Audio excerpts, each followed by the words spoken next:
জাতীয় রাজস্ব বোর্ড কোনো ব্যক্তি যদি তার আয় করসীমা অতিক্রম করে, পুরুষের ক্ষেত্রে 3.5 লাখ টাকা, মহিলা এবং 65 কোনো ব্যক্তির ক্ষেত্রে অর্থাৎ যারা সিনিয়র সিটিজেন তাদের জন্য 4 লক্ষ টাকা, এইভাবে স্লট করা আছে। কোম্পানিতে চাকরি করে থাকেন তারাও করযোগ্য সীমার উপরে আয় থাকলে তাদের বেতন থেকে উচ্চকর কর্তন করা হয় এবং তার উপর কিভাবে কর ধার্য করা হয়।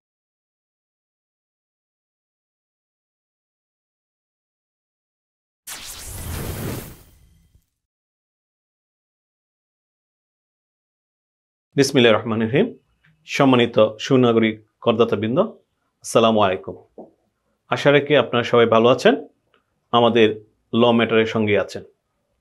আমি Mohammad Sarwar Alam Suman, advocate, Bangladesh supreme court এবং সদস্য ঢাকা ট্যাক্সেস বার, সদস্য কিশোরগঞ্জ কর আইনজীবী সমিতি। আপনাদের জন্য প্রায়ই কিছু আয়কর আইন নিয়ে কথা বলার সুযোগ পাই এবং বলে থাকি। আজকে আমাদের আলোচনার বিষয় আয়কর আইন 2023-এর ধারা 32, অর্থাৎ এই ধারাটা নির্ধারণ করা হয়েছে আপনার আয় সংক্রান্ত এবং সে আয়টা কি আয় সেটাও সুনির্দিষ্ট করে বলা আছে। আপনি একজন চাকরিজীবী, সেটা সরকারি চাকরিজীবী হতে পারেন, বেসরকারি চাকরিজীবী হতে পারেন, স্বায়ত্তশাসিত কোনো প্রতিষ্ঠানে চাকরি করতে পারেন অথবা ব্যক্তিগত কোনো চাকরি করতে পারেন। যেখানেই আপনি চাকরি করেন না কেন, প্রথমত এই চাকরিটা আমাদের সংবিধান অনুযায়ী আপনার একটা বৈধ পেশা হিসেবে স্বীকৃত, যদি আপনি কোনো অপরাধ সংশ্লিষ্ট কোনো কাজে জড়িত না হন অথবা অপরাধ সংশ্লিষ্ট কোনো কাজের অফার পাওয়ার পর এটাকে আপনি যদি চাকরি মনে করে এখান থেকে বেতন নেন, তাহলে এটাকে আয় হিসাবে আপনি ধরতে পারেন না। তাছাড়া আপনি যত বৈধ পেশা আছে, অর্থাৎ আপনি সরকারি চাকরি, বেসরকারি চাকরি বা যে কোনো প্রতিষ্ঠানে, কোম্পানিতে চাকরি, কোনো ব্যক্তি বিশেষের চাকরি, যেভাবেই করেন না কেন, এই চাকরির আয়টাকে আয়কর বিভাগ আপনার বৈধ পেশা যদি হয় মূল্যায়ন করে থাকে এবং আয়কর বিভাগ সুনির্দিষ্ট আয়ের উপর, অর্থাৎ কোনো ব্যক্তি বর্তমান যে আইন 2023-এর আয়কর আইন, তার প্রচলিত সময় 2024-25 কর বর্ষে জাতীয় রাজস্ব বোর্ড কোনো ব্যক্তি যদি তার আয় করসীমা অতিক্রম করে, পুরুষের ক্ষেত্রে 3.5 লাখ টাকা, মহিলা এবং 65 কোনো ব্যক্তির ক্ষেত্রে অর্থাৎ যারা সিনিয়র সিটিজেন তাদের জন্য 4 লক্ষ টাকা, এইভাবে স্লট করা আছে। মুক্তিযোদ্ধাদের জন্য স্লট করা আছে। তো সবচেয়ে বড় যে বিষয়টা আমরা এখানে স্মরণ রাখবো সেটা হলো যে আপনি একটি চাকরি করেন, এখান থেকে আপনি বৈধ আয় করেন, এটা কর সীমা অতিক্রম করার সাথে সাথে আপনাকে কর দিতে হবে। এবং আমরা যারা ইতিমধ্যে আয়কর জমা দিয়ে থাকি, অর্থাৎ কর রিটার্ন আমরা জমা দিয়ে থাকি, তারা অভিজ্ঞতা অর্জন করেছি যে আমাদের চাকরি আয় কিভাবে মূল্যায়ন করা হয় কর বিভাগ কর্তৃক এবং তার উপর কিভাবে কর ধার্য করা হয়। বিশেষত আপনারা যারা সরকারি চাকরি করেন, করযোগ্য আয়, তাদের সরকার আইবাস যে সিস্টেম, ওখান থেকে বেতনের বিপরীতে উচ্চকর কর্তন করে রাখে। একইভাবে আপনার বেসরকারি চাকরি, বিশেষত যারা লিমিটেড কোম্পানিতে চাকরি করে থাকেন, তারাও করযোগ্য সীমার উপরে আয় থাকলে তাদের বেতন থেকে উচ্চকর কর্তন করা হয়। এ হলো মোটামুটি একটি ধারণা। আমি এই বিষয়টি আরেকটু গভীরভাবে আপনাদের জন্য পর্যালোচনা করছি অল্প কথায়। সেটা হলো যে আপনি চাকরি আয় করেন, বেতন পান, স্বাভাবিকভাবেই মনে হতে পারে আমার যে বক্তব্যে যে 3.5 লক্ষ টাকার উপরে হলেই আপনাকে কর দিতে হবে। বিষয়টি সরাসরি এরকম নয়। এখানে দেখতে হবে আপনি সরকারি চাকরিজীবী হিসাবে আপনার মূল বেতন, আপনার বোনাস, আপনার বিভিন্ন সুযোগ সুবিধা যেগুলা করযোগ্য, এই আয়টা যদি 3.5 লক্ষ টাকা ক্রস করে পুরুষ হিসাবে, তাহলে আপনার আয়টা করযোগ্য হবে। এছাড়া অন্যান্য সুবিধাদি যেগুলো আছে, আপনি বাড়ি ভাড়া, চিকিৎসা ভাড়া, যাতায়াত খরচ, এগুলা করমুক্ত হিসাবে বিবেচিত হবে। আয়কর বিভাগ আরেকটি সোজাসাপটা অঙ্ক করে রেখেছে যে বেসরকারি একজন চাকরিজীবী সর্বোচ্চ 4.5 লাখ টাকা পার্কুইজিট সুবিধা নিতে পারবেন। উদাহরণস্বরূপ বলা যায় যে উনি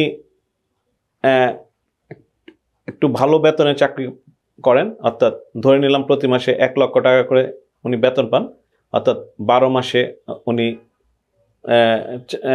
বেতন পান 12 লক্ষ টাকা। সেই বেতন আয়টাকে আয়কর বিভাগ প্রথমে 3 দিয়ে ভাগ করার একটা সুযোগ আপনাকে দিবে।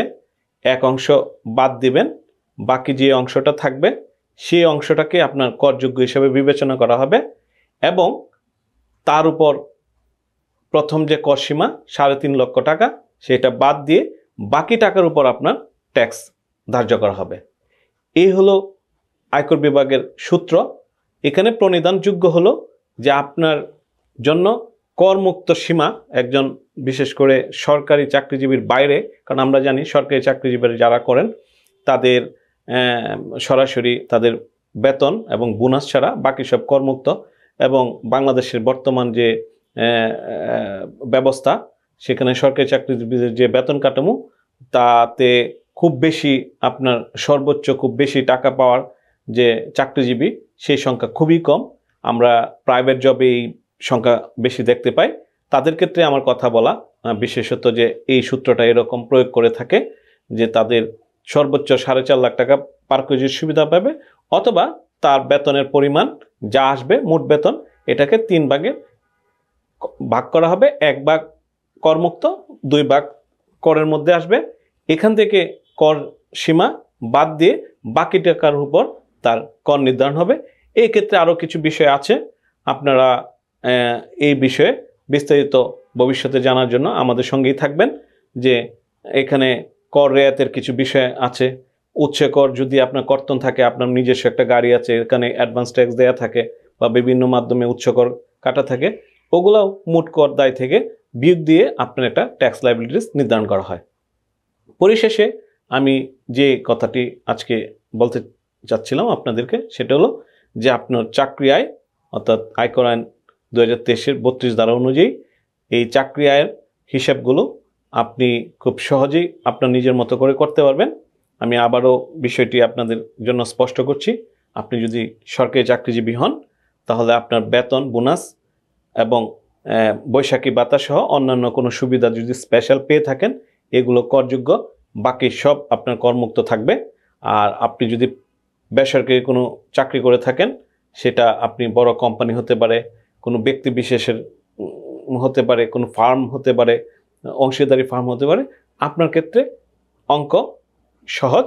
সেটা হলো যে আপনার টোটাল যে সারা বছরে গ্রস স্যালারি পাবেন এর 3 ভাগের 2 ভাগ আপনার করযোগ্য হবে, বাকি 1 ভাগ করমুক্ত হবে।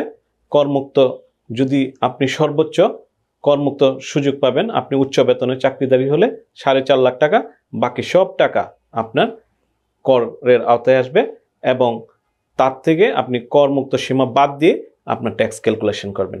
এই হলো মোটামুটি আমাদের চাকরি আয় থেকে পাওয়া করের হিসাব, এবং এই হিসাবটি আপনারা খুব সহজেই নিজের হিসাব নিজে মিলিয়ে নিতে পারবেন। আশা করি আমার এই কথা দ্বারা আপনারা উপকৃত হবেন।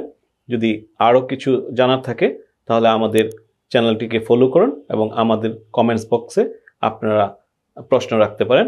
আমরা আশা করি এর সময় মতো উত্তর করব। ধন্যবাদ সবাইকে। জীবনে চলার পথে আইন খুব প্রাসঙ্গিক। যে কোনো আইনি বিষয় জানতে চাইলে আমাদের চ্যানেলকে অনুসরণ করুন।